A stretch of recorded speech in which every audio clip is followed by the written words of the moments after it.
Welcome to ArchVeda. I am your host Anushya, and after a previous episode, we are back again with architect Abhay Purohit, who is the president of the Council of Architecture. To give you a gist about what the Council of Architecture is, it is an interface between the Government of India and the architects here. It also regulates the education and the architecture profession. Welcome back to the show, sir. I hope you enjoyed last time, and we're so glad to have you back. Thank you. I'm very happy. Tell me. So the last discussion was about a lot of things and we heard a lot of insights from you. Being from the academic field and also an architect, a practicing architect from a very long time, what we want to hear about is how do we bridge that gap, which we've discussed in the past episode. How do we bridge the gap between the professional world and the academic world in terms of curriculum, in terms of what's taught to students, and also how, technology is coming in, right? So how do we upgrade that? See, we have to understand that what is a purpose of educational institutions. Educational institutions would provide an insight to the students as to how to travel the future path. Meaning thereby that, and we have seen that the technology keeps on changing. The type of the needs, they also keep on changing. The concerns about the environment has become a very, very important aspect now. And we would see a sea change of the new materials and the technology coming in. And this all could not be, sort of put up to the students as if they are the parrots and, we are trying to tell them something and they would just remember it and try to adopt. No, it doesn't happen that way around. Any profession absolutely is constantly under a sort of a change, whereupon one has to keep on getting the knowledge and the acumen, and one has to keep pace with the time. And that, how to do that is a part of an ideal education system. So a student should be capable of handling the issues on his own, would be capable of carrying out the research with whatever is required, would upgrade the knowledge and would be having the reasonable capabilities to implement that. And this is something which is not really understood by a profession. Specifically, I am talking about the architectural profession, whereupon the majority of the architects, they expect that the student who has come out of the institution would be immediately capable of delivering whatever they want. Now, question is, whatever they want means what? Many a times these expectations are that like they should be thorough in BIM, they should be capable of understanding the AutoCAD drawings. If required as such, they should be capable of detailing out on the maybe the tender documents and so on and so forth. There could be or maybe preparing the professional walkways and the perspectives. And these really may not be a fact because any profession would require a sort of a hand-holding.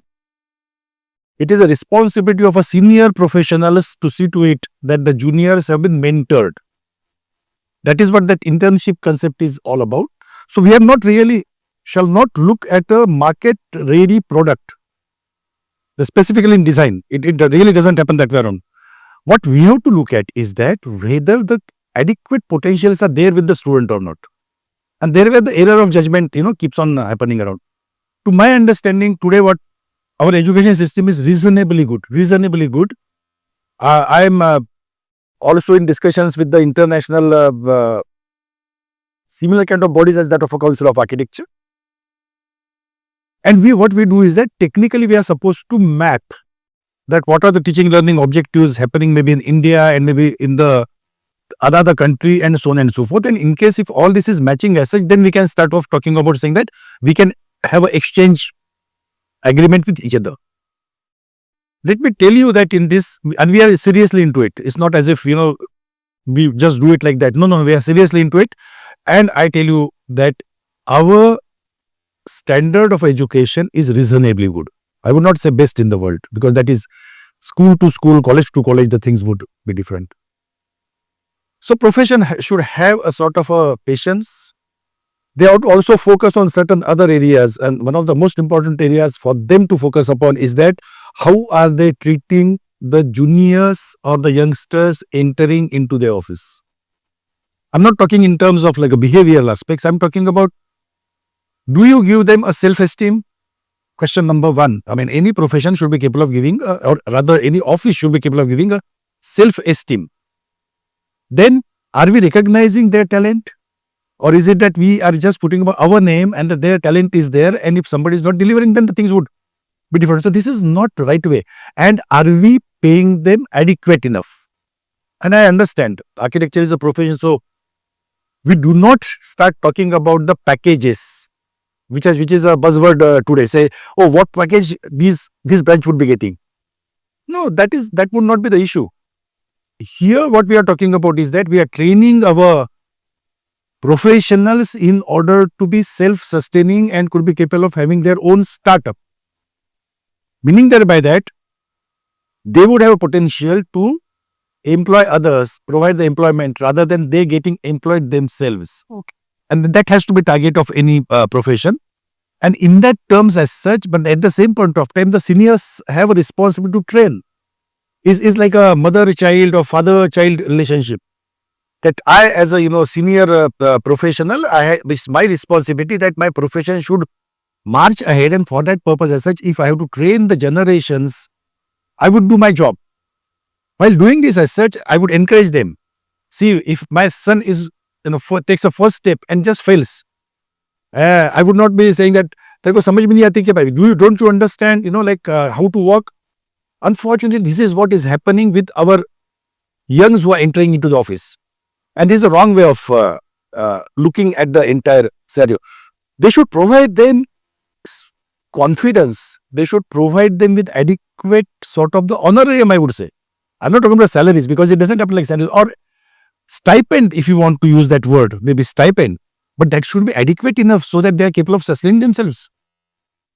No, we have a minimum wages happening on one side, whereupon it is defined that what has to be paid, and it's not as if architects are not earning.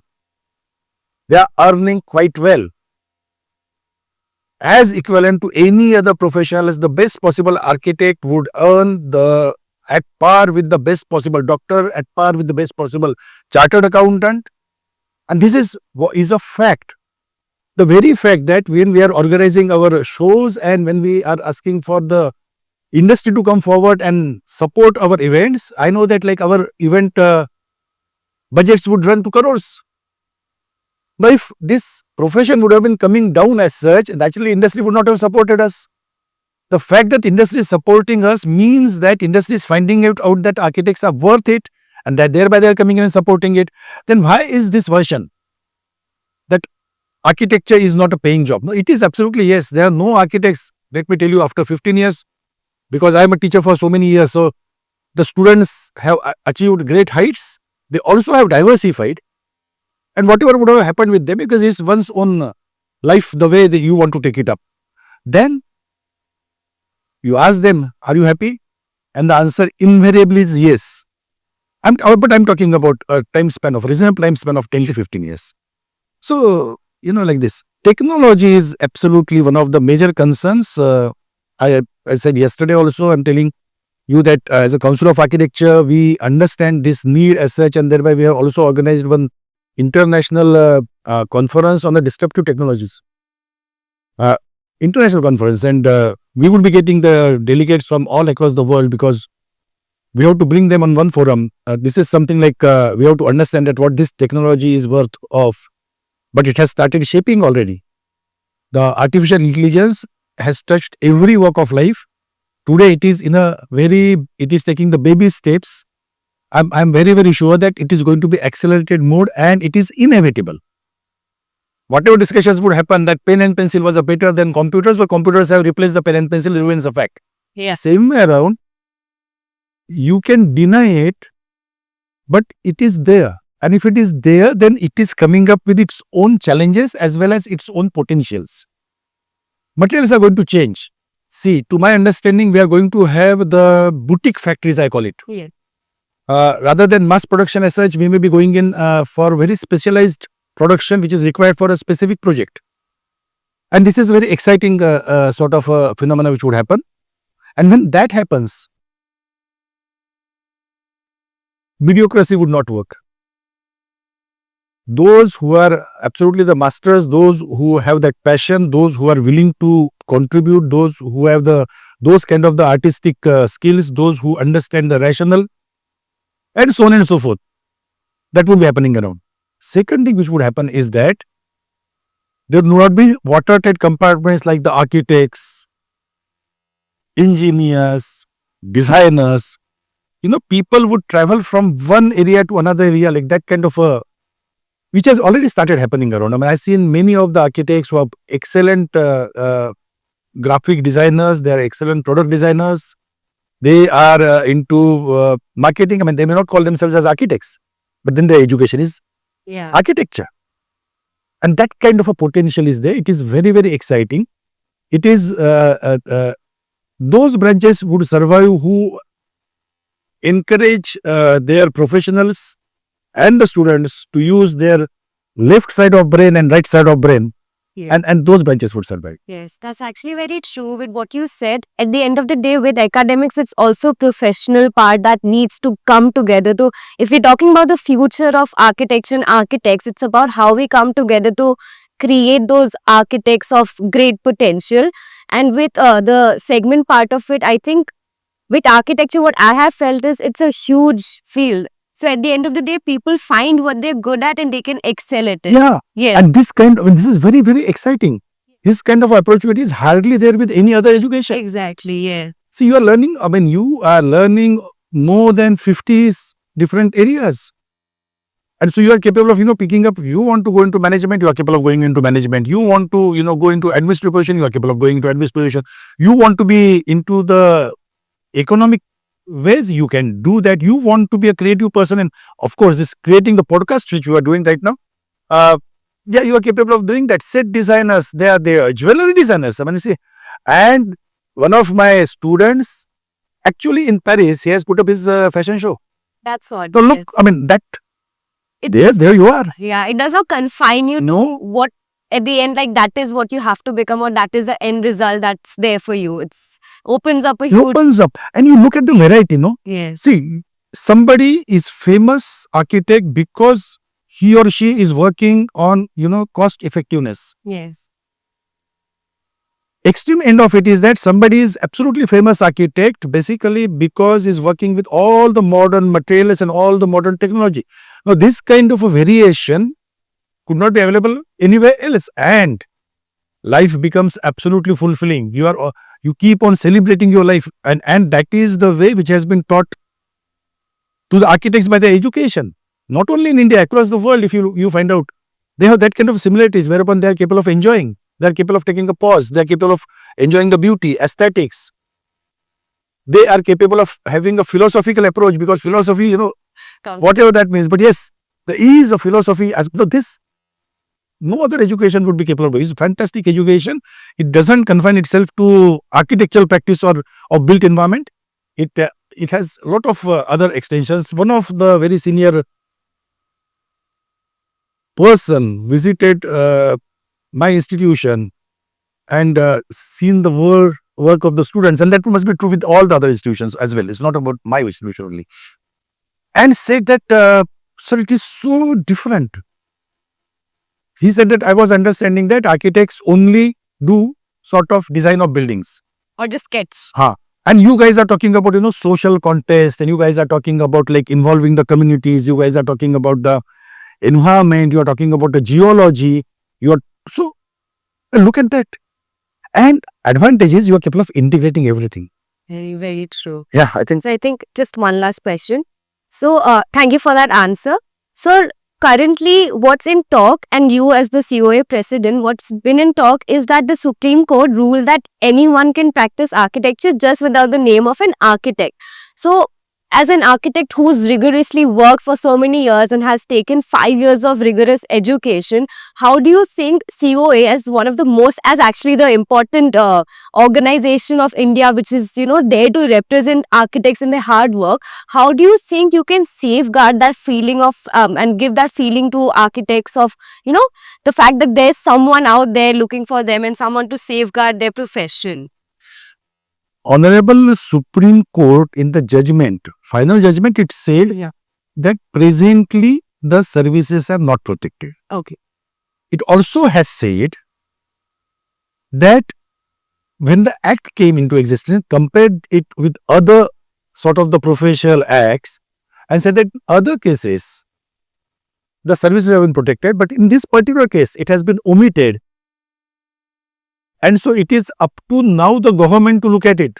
Okay. Because act is like that, and the honorable court would actually interpret the act. So naturally, yes, it is very, very clear that it is the title and the style of architect is protected. Now, what does it mean? See, in 1972, when the act came as such, we have hardly any architects who would have rendered their services across India. Situations were different. The capacity was not built in. Now, you look at today. Today, we have that capability of actually spreading. Now, our architects are everywhere. And now a time has come whereupon now we have to amend the act and say that the services need to be added. In fact, if you look at the prelogue of the Architects, what has happened prior to getting the Architects Act as such, it is clearly said that since presently we do not have that kind of a capacity. So, if we protect the services, it means that it becomes very problematic. Others, because it's about a built environment. We cannot stop it till the professionals are available. So it has to go on as the way it was going on. But now today when we have that kind of a scenario happening around as such, we are coming to a maturity where we understand what kind of a value proposition the architects are capable of bringing on table. We are also capable of understanding that if architects are not engaged as such, it is a loss to the project. Unfortunately, the entire construction industry and the services thereof have not been protected. And there is a need now. Because if we are talking about Pragat Bharat, Unnat Bharat, we are talking about reaching that height. It is absolutely essential that the construction industry needs to be regulated very properly in terms of the services. And I am not saying that all the services should be reserved for the architects. Architects should be given those services which are reserved, but the definition need to be added. Same thing is true possibly about what structural engineers are doing also. See, no one else should do structural engineer's job. Why architect should do a job of structural engineer and structural engineer does a job of architect? What are we talking about? So this should not happen because it is not a question of protecting that profession. It is about protecting the society. Yeah. So we as a nation, we have to think of it very, very seriously. And the time has come, is a mature time, whereupon we have to go in for the amendment of the act. And that would resolve the issues. Okay. At the same point of time, society also shall keep on understanding that what value proposition we are bringing. So we as a professionals is all our responsibility to indicate rather than, our language, which is a code language almost, just a position of space. No one would understand. No. So what happens is that it is our responsibility to see to it that what we are bringing is in a tangible fashion. Yes. Taken to the society so that a client understands that this is something which I have gained while engaging this profession. If we do that, and I'm very sure the way we are developing, the way, our infrastructure is going to be there, I'm sure that we require at least 10 times more architects. That's what I believe in. Number game, forget about that. There was one calculation error which innocently I made because, to put it up across, has been taken. But you look at it in various ways and you would find out that today even, we architects have not reached to the village levels. We do not have at the taluka place. If you find out how many architects are not there, how many architects are engaged into government service, that's another issue. So there's so many things, but they are needed. If they are not there as such, is an ancient profession. If they are not there, the aesthetical part would go off, the functional part would go off, rational would go off, and that would actually deteriorate the built environment, and no country could afford to have a deteriorated built environment. Yes. Yes. True. Thank you very much.